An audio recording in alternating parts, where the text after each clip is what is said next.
yang merasa resah karena tidak ada respon yang sesuai dari pemerintah dan aparat. DPR RI akan memangkas tunjangan dan fasilitas anggota DPR.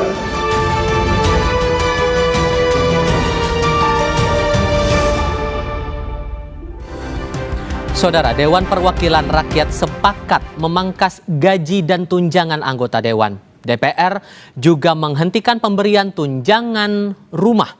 Keputusan disampaikan Wakil Ketua DPR RI fraksi Partai Gerindra Sufmi Dasko Ahmad dalam konferensi pers Jumat malam. Sejumlah tunjangan yang dipangkas mencakup tunjangan listrik hingga transportasi. Sebelumnya desakan evaluasi dan transparansi anggaran DPR menjadi beberapa poin dalam tuntutan rakyat 17+8. Baik, Assalamualaikum warahmatullahi wabarakatuh.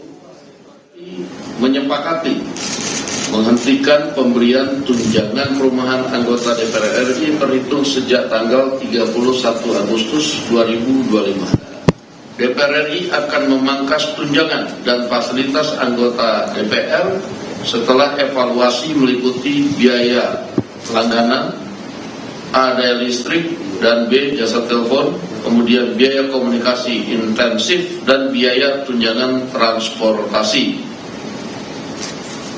4. Anggota DPR RI yang telah dinonaktifkan oleh partai politiknya tidak dibayarkan hak keuangannya.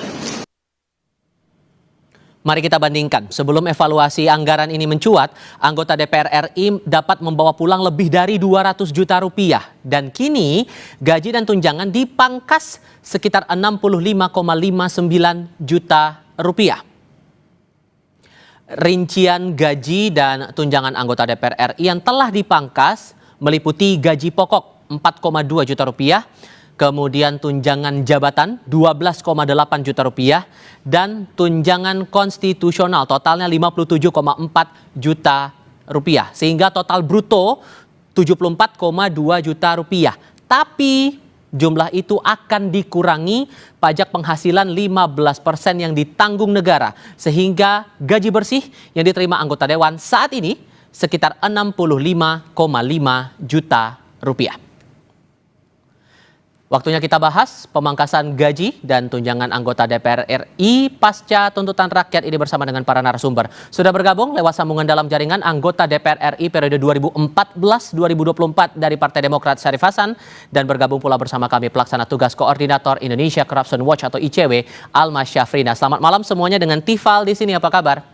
Ya, selamat malam Mas Tifal. Sehat-sehat. Terima kasih sudah bergabung dalam diskusi kami kali ini. Kabar? Semoga sehat-sehat semuanya ya. Begini Pak Syarif, kalau melihat angkanya 65,5 dan dikorelasikan dengan tuntutan rakyat, menurut Anda ini masih hal yang pemangkasannya masuk akal, sudah memenuhi keinginan rakyat, atau merasa sebetulnya masih bisa dipangkas nih? Iya, pertama-tama saya memberikan apresiasi terhadap teman-teman dari DPR yang merespons aspirasi rakyat untuk melakukan efisiensi anggaran. Dan mengingat kondisi yang sudah latar belakang kondisi yang sudah kita ketahui bersama sesuai dengan tuntutan adik-adik mahasiswa dan organisasi masyarakat lainnya.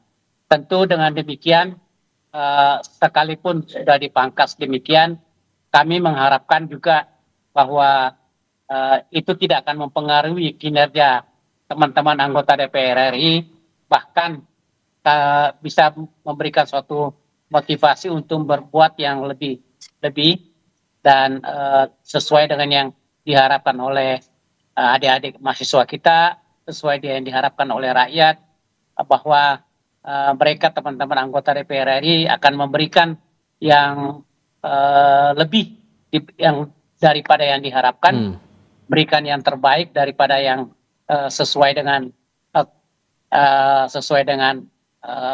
yang diterima, sehingga betul-betul terlihat bahwa teman-teman anggota DPR itu betul-betul memperjuangkan demi untuk kepentingan rakyat. Sekali lagi kami berikan apresiasi.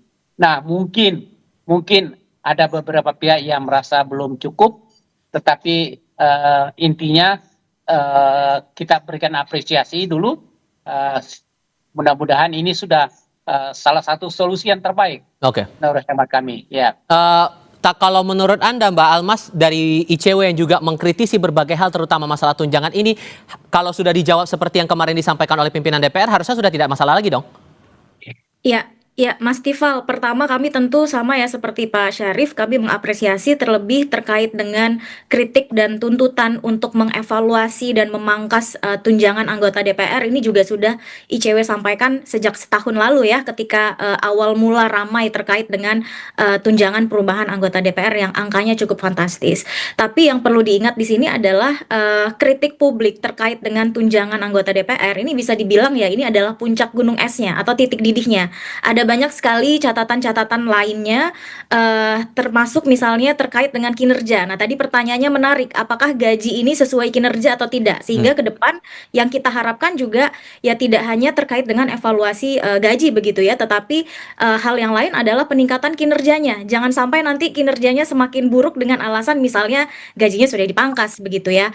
Hal yang lain yang saya rasa ini juga menjadi tuntutan yang besar sekali dari publik adalah terkait dengan transparansi pengelolaan anggaran DPR yang lainnya.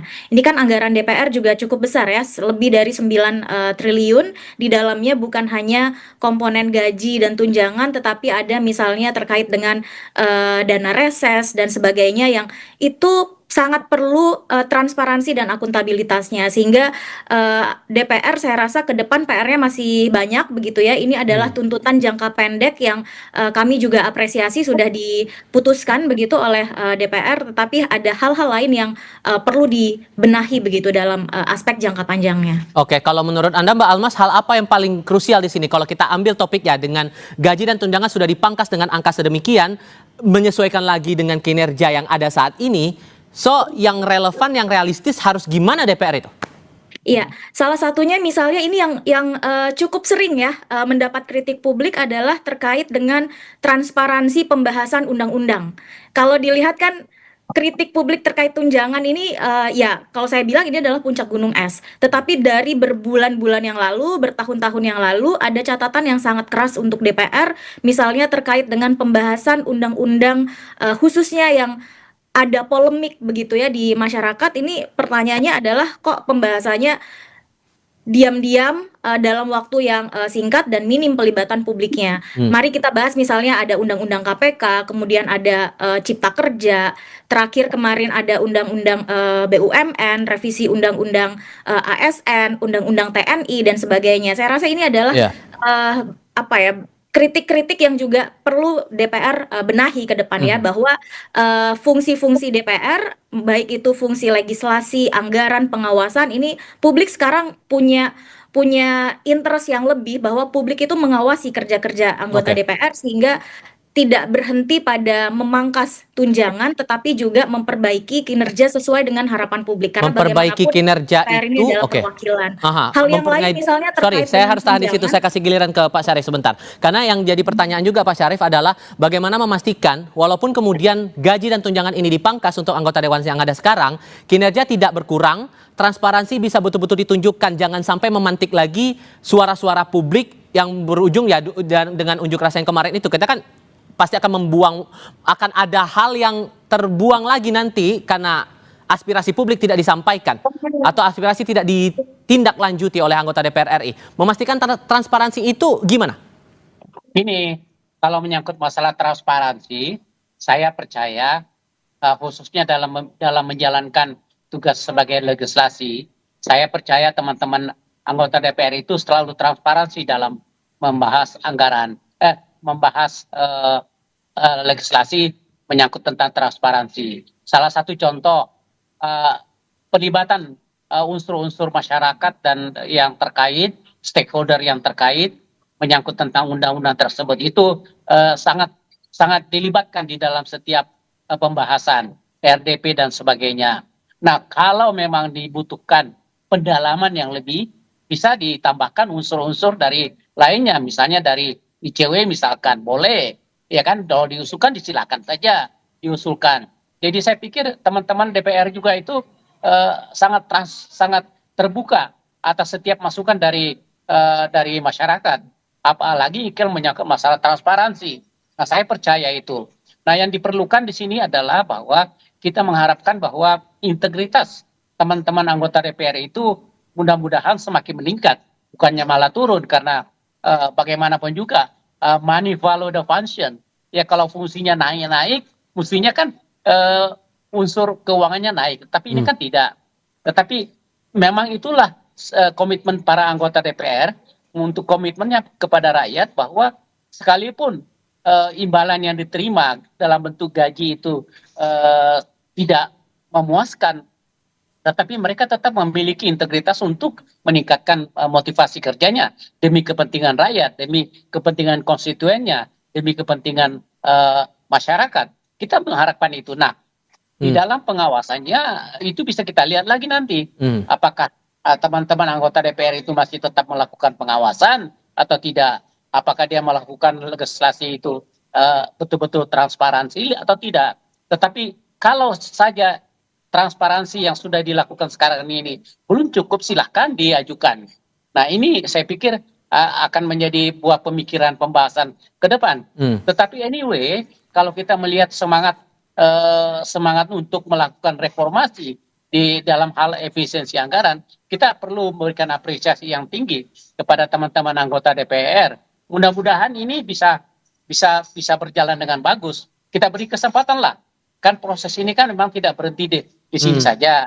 Bisa terjadi dalam pertengahan jalan itu ada terjadi sesuatu yang perlu untuk dievaluasi kembali. Ditambah lagi masih ada tuntutan masih ada 8 poin tuntutan yang tenggatnya 1 tahun, Pak. Nah, memastikan apresiasi publik ini bisa betul-betul dijalankan, direalisasikan. Menurut Anda mana yang paling prioritas harus dijalankan dulu demi menjaga amanat publik itu kepada wakil rakyat?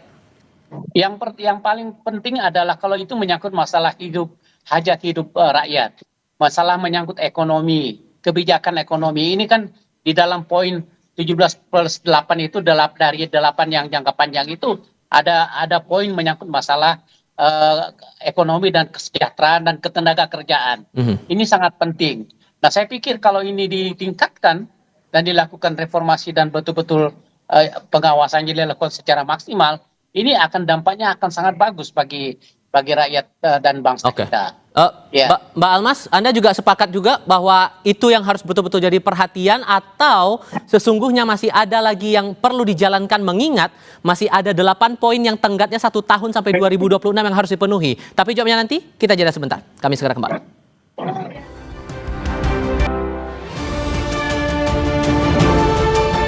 17+8 tuntutan rakyat hadir dari kami warga biasa yang merasa resah karena tidak ada respon yang sesuai dari pemerintah dan aparat. DPR RI akan memangkas tunjangan dan fasilitas anggota DPR.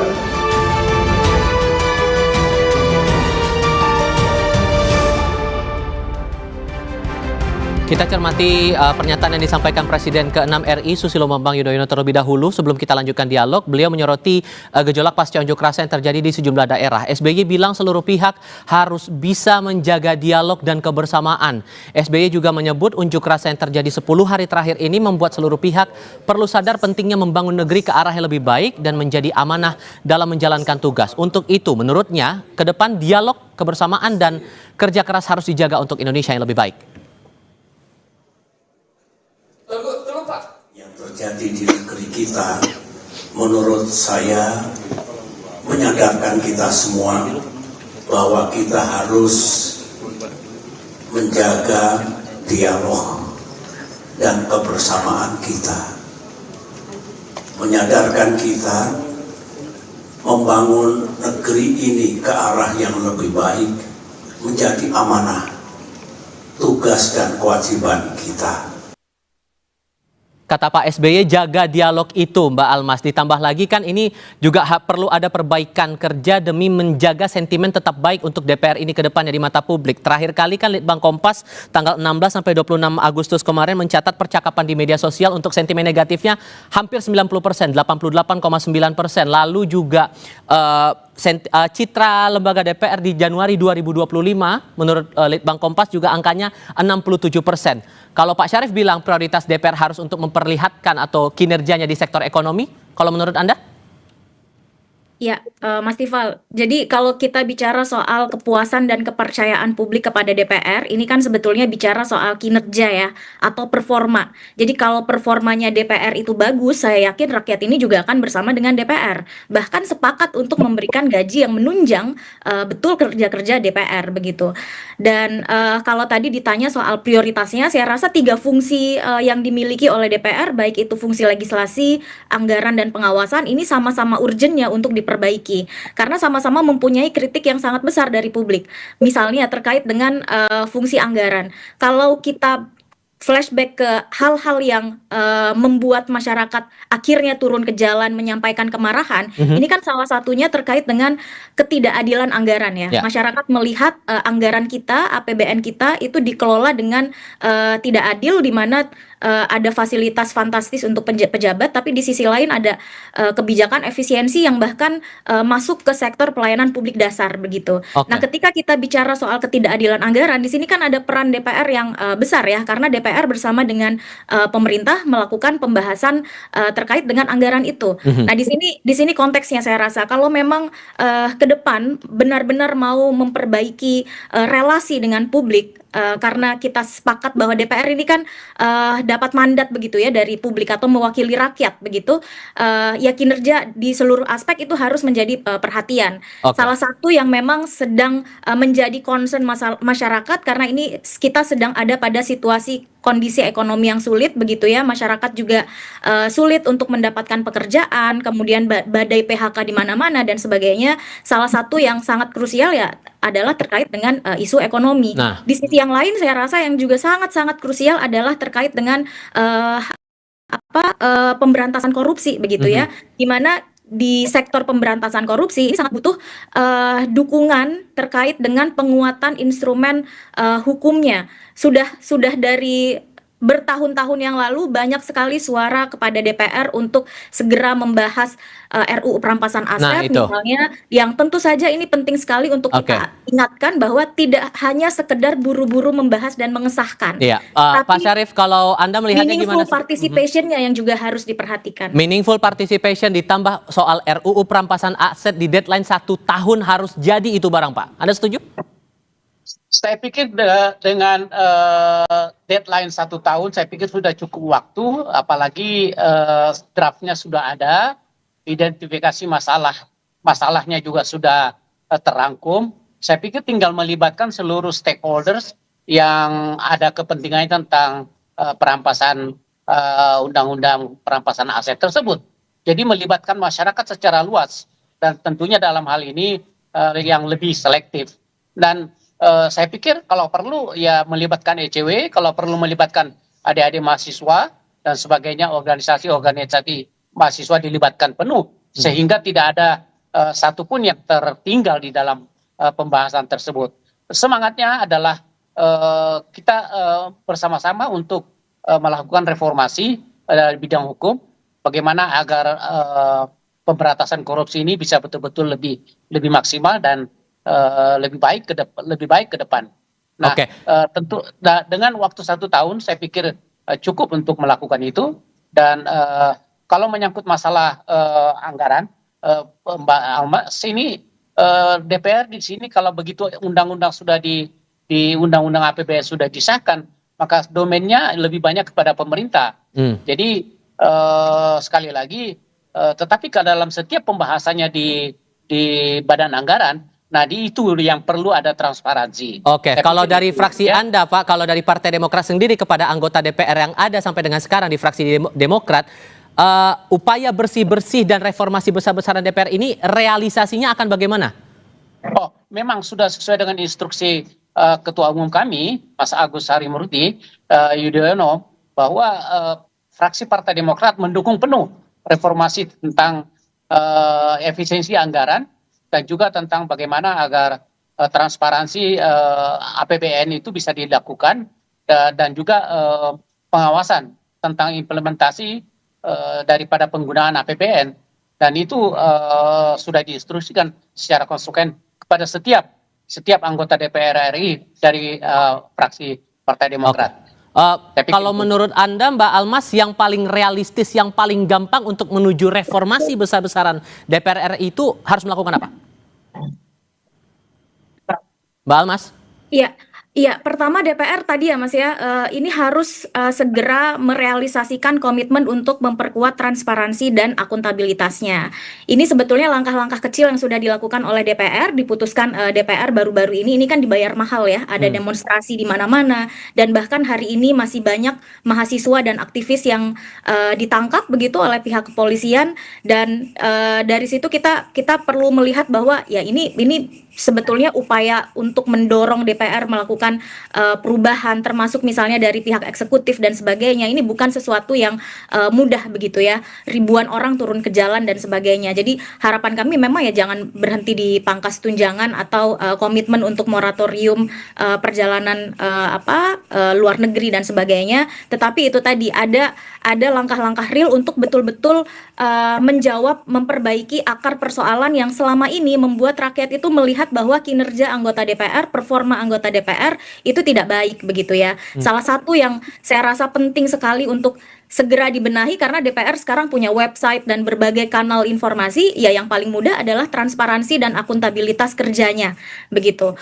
Prioritisasi pembahasan anggaran begitu ya, pembahasan undang-undang seperti misalnya yang berkaitan langsung dengan kepentingan publik yang sudah dibahas atau dituntut sejak lama oleh publik, ini harus segera dibahas dengan tadi ya, catatannya adalah membuka pintu atau ruang pelibatan publik yang bukan manipulation participation, tapi meaningful participation gitu ya, atau partisipasi yang bermakna dari publik. Kemudian hal yang lain saya rasa itu tadi ya, terkait dengan fungsi DPR yang lain, terkait dengan pengawasan, misalnya ketidakadilan anggaran. Ya di sini kan kalau Pak Syarif tadi bilang di pembahasan anggaran ini eksekutif heavy gitu ya. Sebetulnya kan DPR punya peran yang juga signifikan di situ, termasuk untuk fungsi yang lain, fungsi pengawasan.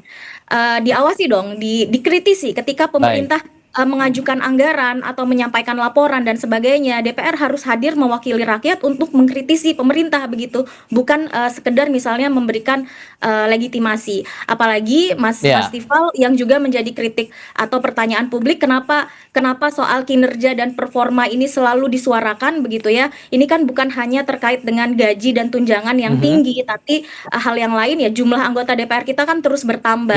Ada juga misalnya uang pensiun dan sebagainya yang rasanya di sini penting sekali untuk DPR terus berbenah memperbaiki kinerjanya. Ditambah lagi masih ada tenggat untuk 8 poin itu harus dipenuhi dalam waktu 1 tahun, sehingga jangan nunggu demonstrasi dulu baru kemudian itu diwujudkan, tapi tunjukkan dalam tindakan nyata sebagai wakil rakyat di DPR RI. Terima kasih banyak Mbak Almas, Pak Syarif sudah berbagi pandangan dan diskusi bersama kami kali ini. Selamat malam semuanya.